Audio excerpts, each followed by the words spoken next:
మనలో చాలా మందికి అనుకోకుండా కాలు బెనకడం లాంటివి జరుగుతూ ఉంటాయి కదా. లేదంటే రోజంతా ఆఫీస్లో పనిచేసి సాయంత్రానికి మెడ పట్టేయడం.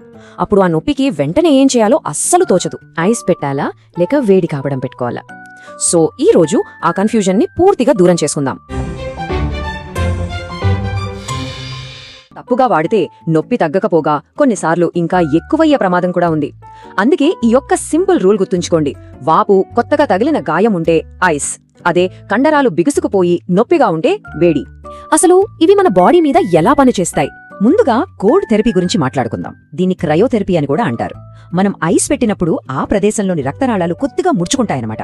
దీనివల్ల ఆ ఏరియాకి రక్త ప్రసరణ తగ్గి వాపు, మంట అదుపులోకి వస్తాయి. సింపుల్గా చెప్పాలంటే కొత్తగా దెబ్బ తగిలినప్పుడు ఐస్ ఒక బ్రేక్ లా పనిచేస్తుంది. అది వాపును కంట్రోల్ చేయడమే కాకుండా ఆ ప్రదేశంలో నొప్పి తెలియకుండా ముద్దుబారేలా చేస్తుంది. ఇక హీట్ థెరపీ విషయానికొస్తే ఇది ఐస్ కే సరిగ్గా ఆపోజిట్ గా పనిచేస్తుంది. వేడి కాపడం పెట్టినప్పుడు రక్తనాళాలు వ్యాకోచిస్తాయి.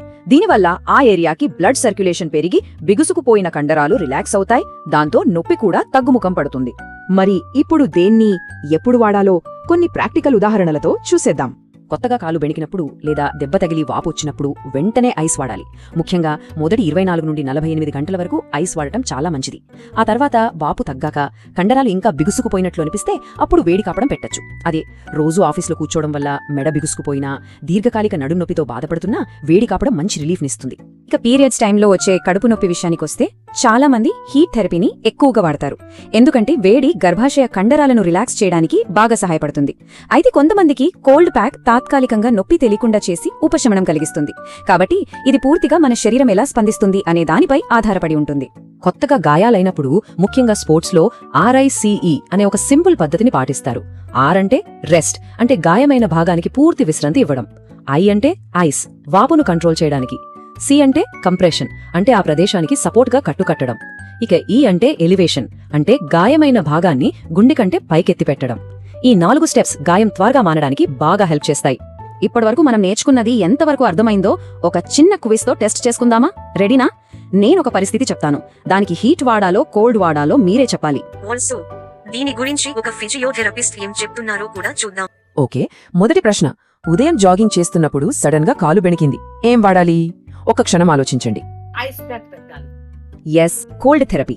ఎందుకంటే అది కొత్త గాయం, అంటే ఖచ్చితంగా వాపు ఉంటుంది.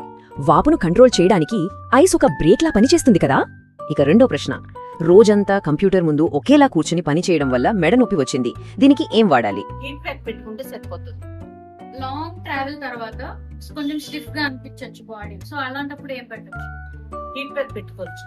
ఎగ్జాక్ట్లీ, సమాధానం హీట్ థెరపీ. ఎందుకంటే ఇది కండరాలు బిగుసుకుపోవడం వల్ల వచ్చిన నొప్పి, కొత్తగా వచ్చిన వాపు కాదు. వేడి కాపడం పెడితే ఆ కండరాలు రిలాక్స్ అవుతాయి. ఇప్పుడు వీటిని సురక్షితంగా ఎలా ఉపయోగించాలో కొన్ని ముఖ్యమైన నియమాలను కూడా చూద్దాం.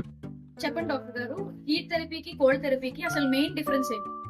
కూల్ థెరపీ అంటే అప్పటికప్పుడైన ఇంజురీలకి కానీ అప్పుడెప్పుడైన పెయిన్కి వాటికి స్ప్రెయిన్కి వాటికి పెట్టారు వాపులకి. హార్ట్ థెరపీ అయితే ప్రాణిక్, అంటే ఎప్పటి నుంచో ఉన్న నొప్పులకి వాపులకి వాటికి హార్ట్ థెరపీ పెడతారు. హీట్ ప్యాడ్స్ అనేవి రెగ్యులర్ గా యూజ్ చేయడం సేఫేనా? రెగ్యులర్ గా అంటే రోజుకి ఒకసారి పెట్టుకోవచ్చు. ఎక్కువ పెయిన్ ఉంటే పెట్టుకోవచ్చు. ఎక్కువ పెయిన్ అంటే అది కూడా డైరెక్ట్ గా అప్లై చేయకూడదు. ఒక టవల్ గానీ ఏదైనా క్లాత్ వేసుకుని పెట్టుకోవడం అనేది మంచిది. ఓకే, సో డైరెక్ట్ గా స్కిన్ మీద పెట్టకూడదు. ఏది స్కిన్ మీద డైరెక్ట్ గా పెట్టకూడదు. సో మాక్సిమం ఒక సెషన్ ఈ హీట్ అయినా కోల్డ్ అయినా ఎంతసేపు ఉండొచ్చు? ఒక 15 నిమిషాలు. ఇది అస్సలు మర్చిపోకూడని అతి ముఖ్యమైన నియమం. ఒక సెషన్లో 15 నుండి 20 నిమిషాల కంటే ఎక్కువసేపు ఐస్ లేదా వేడి కాపడం అస్సలు పెట్టకూడదు.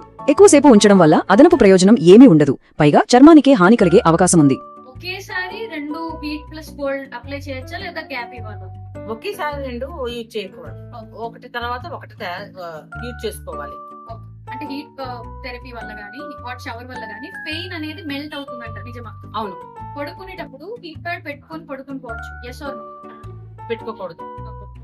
స్వెల్లింగ్ ఉన్నప్పుడు హీట్ పెడితే డేంజరస్, అవునా కాదు? అవును. సో స్వెల్లింగ్ ఉన్నప్పుడు ఓన్లీ ఐస్. ఐస్. ఓకే. ఏంటంటే ఐస్ ను గాని హీటింగ్ ప్యాడ్ ను గాని ఎప్పుడూ నేరుగా చర్మంపై పెట్టకండి. మధ్యలో ఒక టవల్ లేదా ఏదైనా గుడ్డ తప్పనిసరి. అలాగే వాపు ఉన్న చోట పొరపాటున కూడా వేడి పెట్టొద్దు. అది వాపుని ఇంకా పెంచుతుంది. ఇక రాత్రిపూట హీటింగ్ ప్యాడ్ తో నిద్రపోవడం అనేది చాలా చాలా ప్రమాదకరం. హీట్ అనేది అసలు ఎప్పుడు అవాయిడ్ చేయాలి? అవి పడిపోయిన తర్వాత దాని మీద రెడ్డిష్ అయిపోయి బ్లడ్ అవి వస్తున్నప్పుడు అలాంటప్పుడు హీట్ అనేది పెట్టకూడదు. ఆ సరౌండింగ్ లో ఐస్ చేయాలి. ఆ తర్వాత అక్కడ వాళ్ళకి చర్మం దగ్గర స్పరిశ లేదనుకోండి, వాడు కూడా పెట్టుకోకూడదు. దాని వల్ల వాళ్ళకి తెలియకుండానే బాన్స్ అయిపోతాయి. నెక్స్ట్ కోల్డ్ అసలు ఎప్పుడెప్పుడు అవాయిడ్ చేయాలి? కోల్డ్ అనేది హెవీ క్రానిక్ పెయిన్ ఉంటుంది. పాత ఎప్పటి నుంచో ఉన్న పెయిన్ కి అప్పుడు హీటే పెట్టాలి తప్ప కూల్ పెట్టకూడదు. చాలా మందికి జనరల్ నాలెడ్జ్ అయితే ఉంది ఈ టాపిక్ మీద, ఏం చేయాలి ఏం చేయొద్దు అని. అవును, ఓన్ గా ఏం చేయొద్దు, డాక్టర్ ని ఇమీడియట్ గా కలవాలి అనేలాంటి సిచ్యువేషన్స్ ఏంటి? ఎక్కువ పెయిన్ ఉన్నది, ఐస్ పెట్టినా సరే, కూల్ హాట్ ప్యాక్ పెట్టినా, కూల్ ప్యాక్ పెట్టినా అది పెయిన్ పోవటం లేదు అన్నప్పుడు డాక్టర్ గారిని కలవడం చాలా మంచిది. Being smart about pain also means knowing when you need professional help. It's to learn how to listen to your body, to take a second and figure out what's really going on. So don't just guess, try to understand your pain. Thank you doctor గారు, చాలా useful information ని మాకు simple గా అర్థమయ్యే manner లో చెప్పారు. And ఈ video చేయడానికి ఒప్పుకున్నందుకు thank you so much doctor. Thank you.